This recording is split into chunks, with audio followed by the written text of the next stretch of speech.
உலகெங்கிலும் இருந்து இந்த நிகழ்வை பார்த்து கொண்டிருக்கின்ற சன் தொலைக்காட்சி நேயர்களுக்கு அன்பின் வணக்கம்.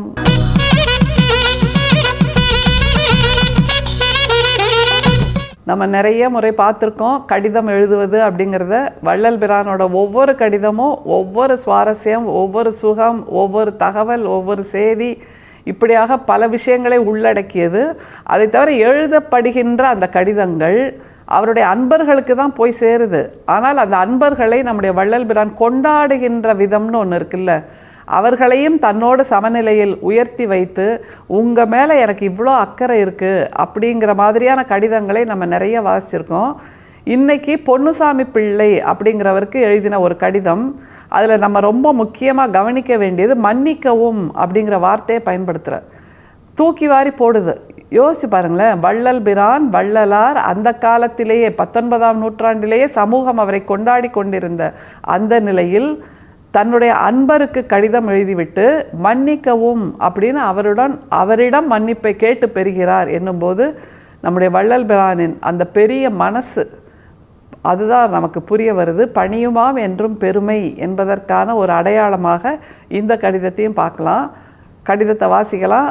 அந்த வார்த்தைகளுக்குள் இருக்கக்கூடிய இடைவெளியில் வள்ளல் பிரான் எதை சொல்ல வர்றார் அப்படிங்கிறதெல்லாம் புரிஞ்சுக்கிட்டா இந்த கடிதத்தின் மூலமாக நாமும் பல விஷயங்களை கற்றுக்கொள்ளலாம். கல்வி கேள்விகளில் சிறந்து அருள் அறிவு ஒழுக்கங்களில் இயைந்து விளங்குகின்ற தங்கட்கு அனந்த முறை வந்தனம் வந்தனம். தங்கள் சுப சரித்திர விபவங்களை அடிக்கடி கேட்க விருப்பம் உள்ளவனாக இருக்கிறேன். தாங்கள் கொத்தன் வசம் அனுப்புவித்த கடிதமும் நாகவல்லியும் சம்பிர பலங்களும் வரப்பெற்றோம்.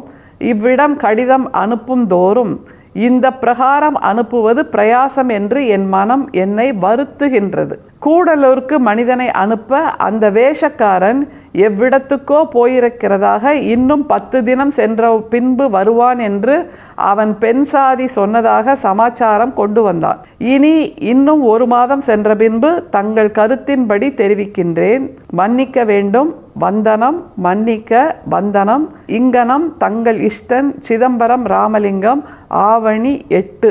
தங்கள் இஷ்டன் அப்படின்னு ஒரு வார்த்தையை கொடுக்குறார். என்ன அழகான தமிழ் வார்த்தை இல்லை? முதல் முறையாக நாம் இந்த வார்த்தையை கேட்குறோம். அதுக்கப்புறம் உங்கள் இஷ்டம் அப்படின்னு தான் நம்ம கேட்டிருக்கோமே தவிர தங்கள் இஷ்டன் அப்படின்ற வார்த்தையை வள்ளல் பிரான் தான் பயன்படுத்துகிறார். பொன்னுசாமி பிள்ளைக்கு எழுதிய கடிதம். பொன்னுசாமி பிள்ளை அவர்கள் நம்முடைய வள்ளல் பிரானுக்கு ஒரு கடிதத்தை கொடுத்து அனுப்பியிருக்கிறார். கொத்தன் என்கின்ற அந்த மனிதன் மூலமாக. கொத்தன் என்கின்ற அந்த பெயர் சொல்லாகவும் இருக்கலாம், அல்லது அந்த ஊரில் இருக்கக்கூடிய ஆகுபெயர் அந்த மனிதனை இப்படியான சொல்லால் அழைத்தது வழக்கமாக இருக்கலாம் என்கின்ற நிலையிலும் இதை உணரலாம்.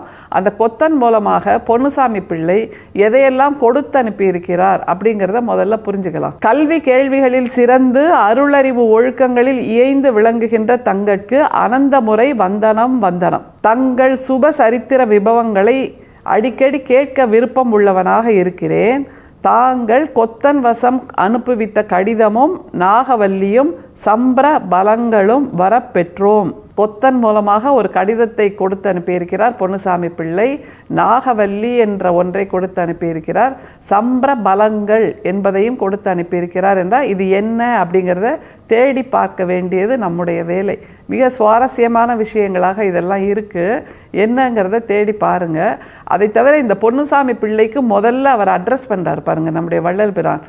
கல்வி கேள்விகளில் சிறந்து ஒழுக்கத்தில் சிறந்து விளங்குகின்ற உங்களுக்கு வந்தனம் வந்தனம் என்பதாக 2 முறை சொல்கிறார்.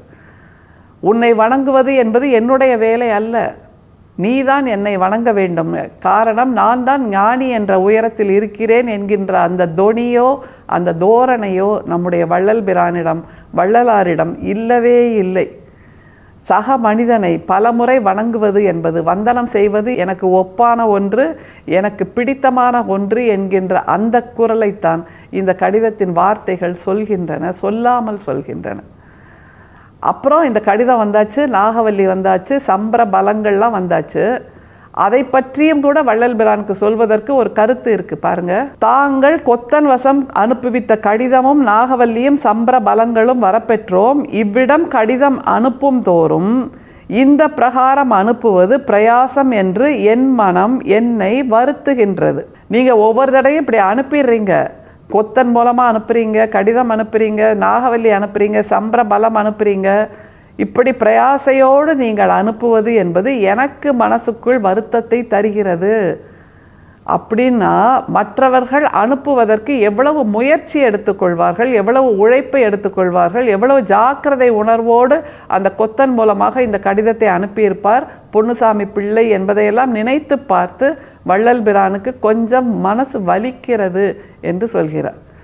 அதுதான் இதில் ரொம்ப முக்கியம். ஏன்னா பொன்னுசாமி பிள்ளை கொத்தனிடம் நிறைய முறை சொல்லியிருப்பார், கடிதம் பத்திரம், கடிதம் ஜாக்கிரதை, இதை கொண்டு போய் பத்திரமா கொடு, எங்கேயும் தொலைச்சிடாத, எங்கேயும் தவற விட்டுறாத, யார் கையிலையும் கொடுத்துடாத, வள்ளல் பிரானிடம் மட்டும் கொடு. இப்படியான பல இன்ஸ்ட்ரக்ஷன்ஸ், குறிப்புகளை அனுப்பித்தானே இந்த பொருட்கள் வள்ளல் பிரானிடம் வந்து சேர்ந்திருக்கும். அதை நினச்சி தான் வள்ளல் பிரானுக்கு ஒவ்வொரு முறையும் இந்த கடிதத்துக்காக இப்படி கஷ்டப்பட வைக்கிறேனே பொன்னுசாமி பிள்ளையை அப்படிங்கிற உணர்வு மேலோங்குகிறது நம்முடைய வள்ளல் பிரானிடம். சரி, அடுத்த ஒரு விஷயத்தை சொல்கிறார் பாருங்க. கூடலூருக்கு மனிதனை அனுப்ப அந்த வேஷக்காரன் எவ்விடத்துக்கோ போயிருக்கிறதாக, இன்னும் 10 தினம் சென்ற பின்பு வருவான் என்று அவன் பெண் சாதி சொன்னதாக சமாச்சாரம் கொண்டு வந்தான்.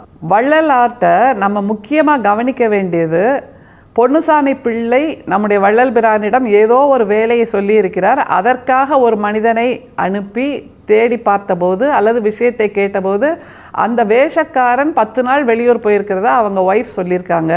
அதனால் உங்களுக்கு வேண்டிய தகவலை சொல்ல முடியவில்லை, அதனால் மன்னிக்கவும் அப்படின்னு ஒரு வார்த்தையை கொடுக்குறாருன்னா அந்த பெரிய மனசு, பரந்த மனசு, இதுதான் நாம் வள்ளல் பிரானிடம் கொண்டாட வேண்டியது. எப்படி நிறைவு செய்கிறாருங்கிறத பாருங்களேன். இனி இன்னும் 1 மாதம் சென்ற பின்பு தங்கள் கருத்தின்படி தெரிவிக்கிறேன், மன்னிக்க வேண்டும், வந்தனம், மன்னிக்க வந்தனம், இங்கனம் தங்கள் இஷ்டன் சிதம்பரம் ராமலிங்கம். 1 மாசத்துக்குள்ள நான் உங்களுக்கு வேண்டிய தகவலை சொல்லிடுறேன், இந்த தாமதத்துக்கு என்னை மன்னிக்க வேண்டும், வந்தனம் மன்னிக்க, வந்தனம் மன்னிக்க தங்கள் இஷ்டன் அப்படின்னு சொல்கிறாருன்னா எவ்வளவு தூரம் பொன்னுசாமி பிள்ளையின் மனசு வருந்திவிடக்கூடாது, மனசு சுருங்கிவிடக்கூடாது என்கின்ற அந்த உயர்வான சிந்தனை நம்முடைய வள்ளல் பிரானுக்கு இருந்திருக்கிறது என்பதைத்தான் இந்த கடிதம் சொல்லாமல் சொல்கிறது, இத்தனை நீண்ட காலத்துக்கு பின்பும் கூட. சரி, உங்கள் இஷ்டன் சிதம்பரம் ராமலிங்கம் என்பது பொன்னுசாமி பிள்ளைக்கு மட்டும்தானா? நமக்கும் வள்ளல் பிரான் நம்முடைய இஷ்டன் தானே, இல்லை?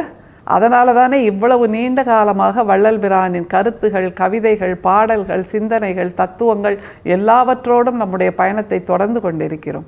எனவே நம்முடைய இஷ்டன் வள்ளல் பிரானோடு தொடர்ந்து பயணிப்போம். அருட்பெரும் சோதி, அருட்பெரும் சோதி, தனிப்பெரும் கருணை, அருட்பெரும் சோதி. மீண்டும் சந்திப்போம். நன்றி, வணக்கம்.